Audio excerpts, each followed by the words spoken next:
মই চাবৰ কাৰণে আহিলোঁ ট্ৰেক্টৰ লগাই পেলাই মাটি অকণমান এয়া বোৱাই আছোঁ আপোনালোককো দেখাওঁ। এয়া চব বৰ ট্ৰেক্টৰে বাই আছে, মই চাবৰ কাৰণে আহিলোঁ। বৰ ধুনীয়াকৈ বাইছে চব। এইখন এইটো ছিজনত প্ৰথম এয়া লগাইছে ট্ৰেক্টৰ। ড্ৰাইভাৰজন নিশ্চয় চাগে আপোনালোকে চিনি পাইছে, এইয়া সকলোৱে চিনি পাইছে চাগে। কোননো এইজন জনাব দেই চিনি পাইছে যদি। এয়া বৰ ধুনীয়াকৈ হাল বাই আছে, এয়া দেখাই দিছোঁ চব।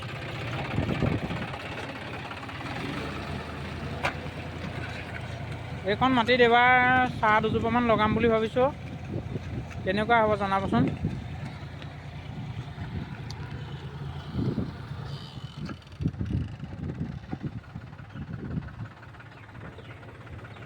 মাটি এতিয়া বৰষুণ পৰিছে, কোমল চাহ পাবলৈ ভাল হৈছে, সেইকাৰণে বাই দিছোঁ।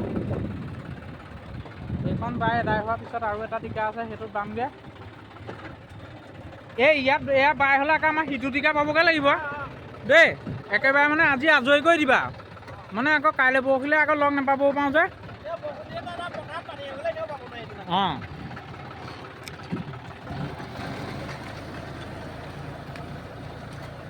ৰাইজ মাটিটো বোৱাটো কেনেকুৱা হৈছে সেইটো জনাব।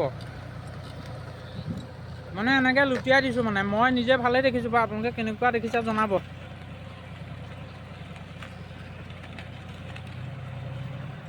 খালি এই ট্ৰেক্টৰখনে হাল বোৱালে কি হয়, আপোনাৰ এই কাষত যথেষ্ট মাটি থাকি যায়, মানে এই চকাটোৰ পৰা কেজুৱেলটোলৈ মানে যথেষ্ট ধৰক 2 ফুটৰ পৰা 2.5 ফুট মাটি ছাইডবিলাকত দেখা যায়। এইটো আকৌ এক্সট্ৰাকৈ বেলেগ নাঙল লগাই পেলাই ইয়াক বোৱাব লাগিব, মানে গোটেই 4 স্কুৱাৰটো। বগলী আহি সেয়া মাটিৰ ওপৰত কিবা বিচাৰি খাবলৈ লাগি গ'ল। বগলী আহিছে, লগতে সেয়া কি শালিকা বুলি কয় যেন, আমাৰ এই নৰ্মেল শালিকাটো নহয়, এইটো নামটো কি আছিলে পাহৰিলোঁ, কি শালিকা জানো, ক'লা ক'লা এইটো। ঠিকে আছে বাৰু, আপোনালোকে জনাবচোন বাৰু মাটিটো পৰা কেনেকুৱা হৈছে।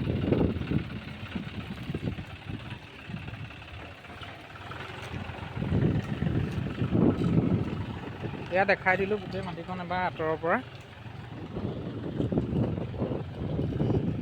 এয়া চব এইফালে কাণলৈকে আছে, এইপিনে ছাইডটো সেই তালৈকে আছে। ইয়াত অনুমান কিমান মাটি হ'ব আপোনালোকে জনাবচোন দেই, কিমানকণ মাটি আছে বাৰু ইয়াত। ঠিক আছে, আপোনালোকে চাই থাকক, মই এনেদৰে সদায় কিবা কিবি দেখাই দিবলৈ চেষ্টা কৰিম।